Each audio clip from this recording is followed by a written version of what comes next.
डाकूच्या जंगलीत येऊन बसलोय. अरे कुठल्या तरी जन्मी आपण पाप केलंच ना, म्हणून या जंगलात येऊन पडलो. अरे जंगल में जंगल सुना था. काय काय जंगल में मंगल सुना था. अरे जंगल में जंगल में जंगल मंगल सुना था. असं म्हणलं म्हणून सतत डाकूंची दंगल चालली रे. हे लुकड्या वय रे.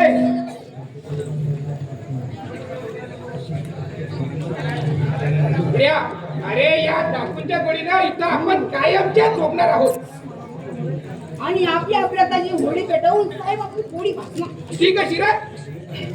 दिल्या डाकूच्या किंवा राका डाकूच्या झोपडीत आपण मारू. बरोबर. मग साहेब आपली बळी देऊन एका लाखाचं बक्षीस देणार. अरे पण यदा कदाचित आपण जर दिलेर डाकूला मारलं तर ते लाखाचं बक्षीस आपल्याला मिळेल 25,000 तुला 75,000 मला. वा वा वा वा वा. अरे पण आपण गेल्यावर अरे दिलेरच्या गोळीनं आपण मारणार. बरोबर. मग 1 लाख रुपयाचं बक्षीस साहेब घेणार. अरे आपल्या नशिबात वाटली असती तर आपण गादीवर लोळून बसलो नसतो का? इथं कशाला मरायला नसतं. खरंय तुझं. आपल्या नशिबात लाख रुपये नाहीत, आपल्या नशिबात हे मरणच आहे. अरे मरण म्हणतात मरण हजार. गोळी गोळी गोळी गोळी गोळी गोळी गोळी गोळी गोळी. अरे कोण आलं?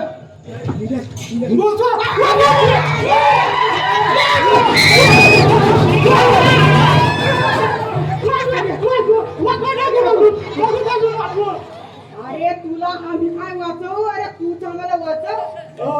अहो दादा बंधू मी शिपाई दादा. अरे इथं शिपाई दादाचा पैदा नामलेट होतो चायनीज. अरे तुझ्या पायांवर भरवता असेल तर तुझ्या गांडीला पाय लावून पोळीतून.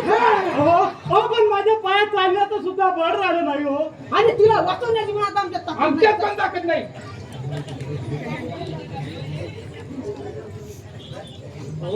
हो मी भिकारी आहे आणि भीक मागण्यासाठी शेजारच्या गावी निघालो आहे. अरे बाबा लय चांगला धंदा आहे बरं का तुझा. इथे आम्ही जंगलात वनवन मरतोय. अहो हा धंदा पूर्वी चांगला हो होता. का? भिकाऱ्याला अतिथी म्हणून मान होता. पण आता मान विरोधात हो. भिकाऱ्याला पाहून कोणी 5 पैसे सुद्धा द्यायला तयार नाही. अहो भाकर तुकडा तर पाहायला सुद्धा मिळत नाही. अरे माझं नाव सुकडा आणि माझ्या दोस्ताचं नाव लुकडा. आता मला सांग आम्ही कसा देणार तुला भाकर तुकडा? अरे इथं आम्ही तुपाशी पोटी वनवन भितो या जंगलात. तेव्हा तुझ्या तोडी तर भाजी भाकर असेल तर दे रे बाबा. दे रे बाबा. हो दादानू, हो तुमच्या नशिबात रिकामी जोडी आहे. कोणी नाही हो जोडी. मला वाटतं आपल्या नशिबात गोडीच आहे.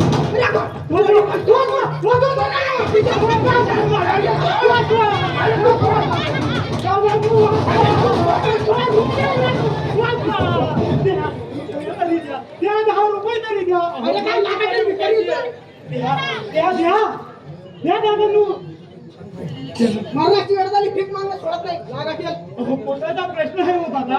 हा 1 रुपया दे. 1 रुपया. हा घे 1 रुपया आणि जा बाबा.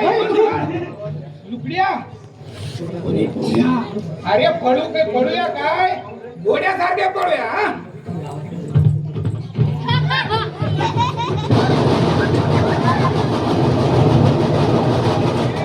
अरे थांबा आराम करा लो. कुठे पडताय? लुकड्या तांबरे. आम्ही टाकलो डाकू महाराज. अरे डाकू तुमचा बाप. अहो माझा बाप तर न्हावी होता. माझा बाप समोर होता. शंकरचा वर्ग तुला भाऊ. अरे मूर्खांनो, तुम्ही एक जात नालाय का? मीच तुमचा बाप आहे. मागे बघा. अरे साहेब साहेब तुम्हाला आपल्या साहेबाचा आवाज देखील ओळखता येत नाही. Yes, sir. अहो आम्हाला वाटलं तो दिले टाकू आहे की काय. मूर्ख, महामूर्ख, नालायक शेंदार शिपाई आहात तुम्ही. तुमच्या गाळोपणामुळे तो दिला टाकून निसटून गेला. साहेब आम्हाला दोष देऊ नका. आम्ही इथं तेला डोळे घालून एका घडीच्या डोळ्यात तेल. हा कसं ते तेला डोळे तेल कसं तरी काहीतरी घालून द्यायचं. आम्ही डोळ्यात तेल घालून इथं होतो. आणि याच वाटेने तुम्ही त्याला राजूरसपणे जाऊ दिलं. असं कसं होईल सर? साहेब अहो या वाटेनं चीट पाखरू देखील गेलं नाही. एक मुंगी आली होती. तिला सुद्धा वापस पाठवली. अरे झोपा काढत होता तुम्ही, एक भिकारी गेला नाही का इथून? भिकारी हो सर, हा. भिकारी गेला. भिकारी मात्र गेला. त्याला हे. 2 रुपये सुद्धा दिले आम्ही. त्याला आम्ही 2 रुपये सुद्धा दिले. इसने को 1 रुपया, हमने को 1 रुपया, हमरे को तुमरे को उसने को 1 रुपया दिया. करू भाग गया. अरे नॉनसेन्स, तुम्हाला कल्पना तरी आहे का तुम्ही किती मोठा गाळोपणा केलाय तो? अरे तुम्ही त्याला 1 रुपया दिला आणि हातचे 1 लाख रुपये घालवले. म्हणजे साहेब त्याच्या धुळीत 1 लाख रुपये हो, होते. 1 लाख रुपये होते. अहो साहेब, पण त्याची धुळी आम्ही उलटी करून पाहिली. अरे अकलेच्या कांद्यांना तो दिला टाकू होता. आता थांबा तुम्ही, तुमचा रिपोर्ट सांगतो मोठ्या साहेबांना असं करू नका. आणि तुम्हाला नोकरीहून काढून टाकायला लावतो. साहेब, तुम्ही असं केलं तर माझ्या न झालेल्या बायको मुलांना या आमची बदली फत्तेपूरला करा. याची फट्टी बुरला, माझी रामनेरला. साहेब, तो भिकारी खरंच भिकारी वाटत हो, होता. हुबेहूब. हा, का तो डीलर होता असं आम्हाला कसं काय कळावं? तुम्ही दिले टाकूचा फोटो नाही बघितला का? अहो साहेब, त्याला फोटो मध्ये अर्धीच दाढी मिशी होती. आधी गायब होती. अरे मूर्खांनो, दाढी मिशी काही नकली नाही लावताय. अरे तुमच्यासारख्या मूर्खामुळे आज माझ्या हातातून एक सुवर्ण संधी उकली. गेली 4 वर्ष राजरोसपणे धुमाकूळ घालणारा, पोलिसांना सळोकी भरून सोडणारा तो खतरनाक गुंड तुमच्यामुळे माझ्या हातातून निसटला. अरे तुमच्यासारखे का पोलीस खात्यात भरती होतात? अहो साहेब, भरती होऊन या जंगलात वस्ती करावी लागेल असं जर आम्हाला पूर्वी कळलं असतं तर जास्त मारायला माहित झालं असतं. भिकाऱ्याचा धंदा टाकला असता. याला फट्टे बुरला